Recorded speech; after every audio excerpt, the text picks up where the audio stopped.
میرا نام فاروق ہے اور میری زندگی کی یہ داستان اس دن سے شروع ہوتی ہے جب میں نے اپنے بوڑھے باپ کی بہتر زندگی کی خاطر دبئی جانے کا فیصلہ کر لیا تھا،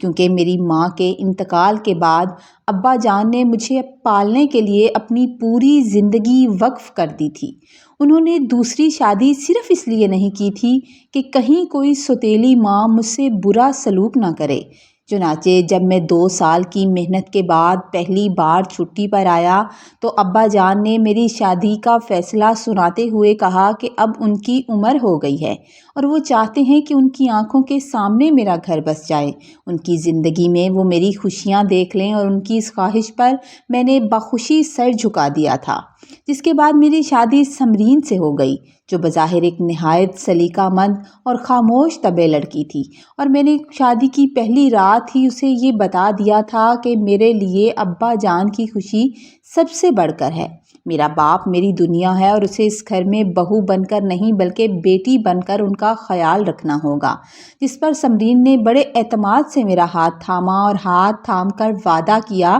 کہ وہ ابا جان کی خدمت میں کوئی کسر نہیں اٹھا رکھے گی۔ اور کچھ عرصہ گھر رہنے کے بعد جب میں دوبارہ پردیس روانہ ہوا تو میرا دل پوری طرح مطمئن تھا کہ ابا جان اب اکیلے نہیں ہیں،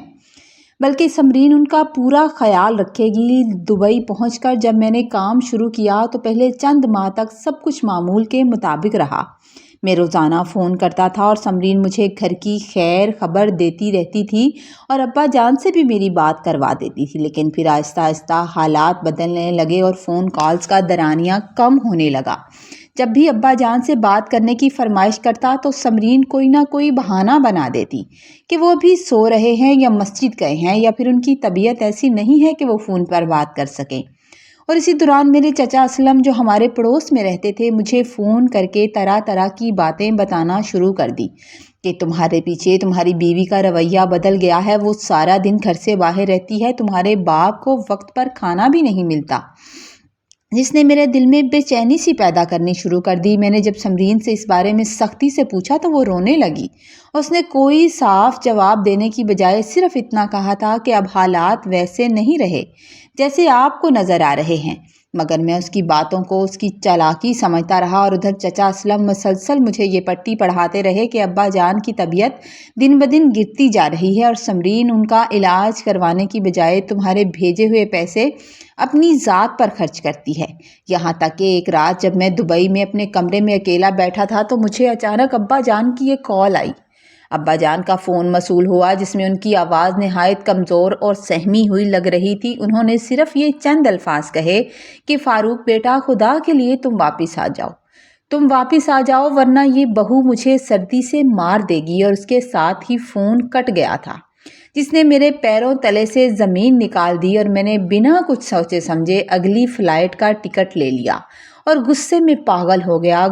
پاگل ہو کر پاکستان کے لیے روانہ ہو گیا، کیونکہ میرے ذہن میں صرف وہی الفاظ گونج رہے تھے کہ سمرین میرے باپ پر ظلم کر رہی ہے، اور میں نے تہیہ کر لیا کہ میں گھر پہنچتے ہی اس سے تمام زیادتی کا حساب لے لوں گا اور اسے اس کے کیے کی سخت سزا دوں گا۔ لیکن جب میں اپنے گاؤں کی گلی میں داخل ہوا تو میں نے دیکھا کہ ہمارے گھر کے باہر لوگوں کا ہجوم تھا اور فضا میں ایک عجیب سی گھٹن محسوس ہو رہی تھی، اور جیسے ہی میں صحن میں پہنچا تو میری نظر اس چارپائی پر پڑی جس پر سفید چادر تنی ہوئی تھی اور سمرین اس کے پاس بیٹھی بین کر رہی تھی، جسے دیکھ کر میرا خون کھولنے لگا اور میں نے غصے میں آ کر چیخ کر اسے وہاں سے ہٹنے کو کہا تھا،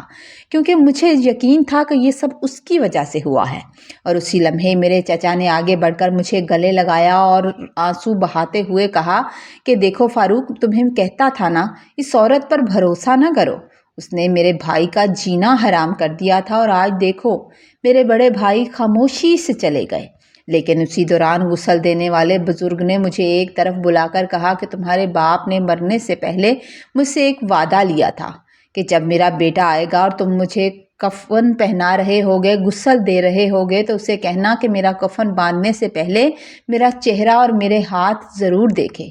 اور جب میں نے کانپتے ہاتھوں سے ابا جان کے چہرے سے چادر ہٹائی تو وہاں جو سچائی چھپی تھی وہ میرے وہم و گمان میں بھی نہیں تھی، لیکن اس سچائی تک پہنچنے کے لیے مجھے ان واقعات کی کڑیوں کو جوڑنا تھا جو میرے پیچھے اس گھر کی چار دیواری میں رونما ہوتے رہے تھے۔ ابا جان کی قبر کی مٹی ابھی گیلی تھی اور میرے دل کا زخم اس سے بھی زیادہ تازہ تھا، لیکن جیسے ہی گھر واپس پہنچا تو صحن کی خاموشی مجھے کاٹنے کو دوڑ رہی تھی اور میرا ذہن مسلسل ابا جان کی اسی وصیت پر اٹکا ہوا تھا کہ میرا کفن کھولنے سے پہلے میرے ہاتھ ضرور دیکھ لینا۔ اور اسی کشمکش میں میں نے محسوس کیا کہ گھر کا ماحول ماتم کی بجائے کسی سازش کی لپیٹ میں ہے، کیونکہ میرے چچا اسلم جو ابھی کچھ دیر پہلے قبرستان میں دھاڑے مار مار کر رو رہے تھے، اب وہ نہایت سکون سے صحن کے بیچوں بیچ بیٹھے حقہ پی رہے تھے اور ان کے چہرے پر غم کا کوئی نشان تک نہ تھا، بلکہ وہ اپنے بیٹوں سے کچھ کاغذات کے بارے میں دبی دبی آواز میں گفتگو کر رہے تھے۔ جیسے ہی ان کی نظر مجھ پر پڑی تو ان کے لہجے میں ایک دم سے وہ مصنوعی ہمدردی واپس آ گئی اور انہوں نے کہا، فاروق بیٹا، اب جو ہونا تھا وہ ہو گیا، اب تمہیں ہمت کرنی ہوگی، دل بڑا کرنا ہوگا اور اپنی اس بیوی کا بھی فیصلہ کرنا ہوگا جس نے بھائی جان کو اس حال میں پہنچایا ہے۔ لیکن اس وقت میرا دل ان کی باتوں پر یقین کرنے کی بجائے اس کچے کمرے کی طرف کھینچ رہا تھا جہاں ابا جان نے اپنی زندگی کی آخری سانسیں لی تھی، اور میں نے بغیر کسی کو بتائے چپکے سے اس تاریک اور نامالود کمرے کا رخ کیا تھا، جہاں کی دیواریں آج بھی ابا جان کی سسکیوں کی گواہی دے رہی تھی۔ اور جیسے ہی میں اندر داخل ہوا تو وہاں کی بدبو اور سردی نے میرے رونگٹے کھڑے کر دیے۔ میں یہ سوچنے پر مجبور ہو گیا کہ سمرین جیسی لڑکی اتنی سنگ دل کیسے ہو سکتی ہے کہ اس نے ایک بیمار بوڑھے کو اس جگہ پر رہنے پر مجبور کیا۔ لیکن جب میں نے فرش پر بچھی ہوئی اس پرانی چٹائی کو ہٹایا تو وہاں مجھے مٹی میں دبا ہوا ایک چھوٹا سا لکڑی کا ڈبہ ملا، جسے کھولتے ہی میری آنکھوں کے سامنے اندھیرا چھانے لگا، کیونکہ اس میں وہ موبائل فون موجود تھا جو میں نے ابا جان کو تحفے میں دیا تھا اور چچا نے یہ کہہ کر توڑ دیا تھا کہ وہ گم ہو گیا ہے۔ میں نے جب اس فون کو آن کرنے کی کوشش کی تو وہ ٹوٹا ہوا تھا، لیکن اس کی میموری چپ محفوظ تھی، اور جسے میں نے اپنے فون میں لگا کر جب آڈیو فولڈر کھولا تو میرا پورا وجود کانپنے لگا، کیونکہ اس میں چچا اسلم کی وہ آوازیں ریکارڈ تھیں جن میں وہ ابا جان کو گالیاں دے رہے تھے اور کہہ رہے تھے کہ اگر تم نے انگوٹھا نہ لگایا تو میں تمہارے بیٹے فاروق کو دبئی میں ہی مروا دوں گا، اور تم یہ جانتے ہو کہ میرے بندے وہاں تیار بیٹھے ہیں۔ اور پھر ابا جان کی روتی ہوئی آواز آئی جو سمرین سے کہہ رہے تھے کہ بیٹی تم فاروق کو کچھ مت بتانا، ورنہ یہ ظالم اسے نہیں چھوڑیں گے، میری جان جاتی ہے تو جائے، میرا بیٹا سلامت رہنا چاہیے۔ یہ سنتے ہی میرے پیروں تلے سے زمین نکل گئی اور مجھے اپنی اس سوچ پر گھن آنے لگی کہ میں نے اپنی وفادار بیوی پر شک کیا۔ اور اسی لمحے سمرین کمرے میں داخل ہوئی، اس کی آنکھیں مسلسل رونے سے سوجی ہوئی تھی اور وہ مجھے فون ہاتھ میں لیے دیکھ کر ایک دم سے ساکت ہو گئی اور پھر وہ وہیں زمین پر بیٹھ کر رونے لگی۔ اس نے بتایا کہ فاروق، میں نے بہت بار کوشش کی کہ آپ کو سب سچ بتا دوں، لیکن چچا روزانہ مجھے پستول دکھاتے تھے اور کہتے تھے کہ اگر میں نے زبان کھولی تو وہ آپ کی لاش پاکستان واپس بھجوائیں گے، اور وہ جو ابا جان نے فون پر کہا تھا کہ بہو مجھے سردی سے مار دے گی، وہ دراصل چچا جان نے ابا کے گلے پر چاقو رکھ کر زبردستی کہلوایا تھا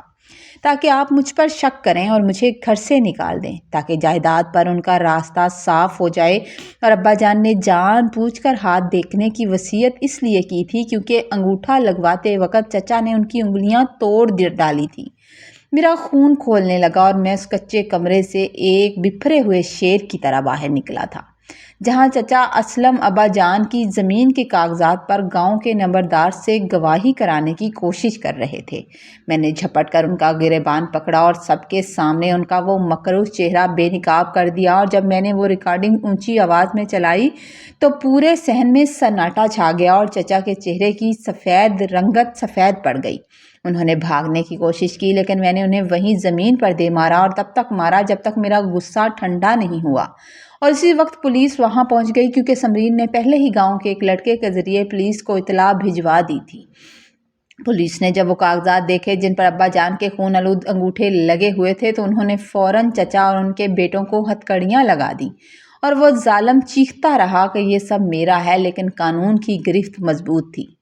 چچا کے جانے کے بعد میں نے سمرین کے سامنے ہاتھ جوڑے اور اس سے معافی مانگی کہ میں نے پردیس کی چکا چوند میں اپنوں کی پہچاننے میں غلطی کر دی اور اپنی زندگی کی سب سے بڑی طاقت یعنی اپنی بیوی پر جان بوجھ کر شک کیا۔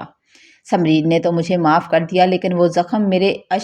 شک نے جو اسے دیے تھے وہ شاید کبھی نہ بھر پاتے، اور ابا جان کی قبر پر جا کر میں نے عہد کیا کہ میں اب کبھی ان پیسوں کے پیچھے نہیں بھاگوں گا جو مجھے اپنوں سے دور کرتے ہیں۔ میں نے وہ ساری جائیداد سمرین کے نام کر دی کیونکہ وہی اس کی اصل محافظ تھی۔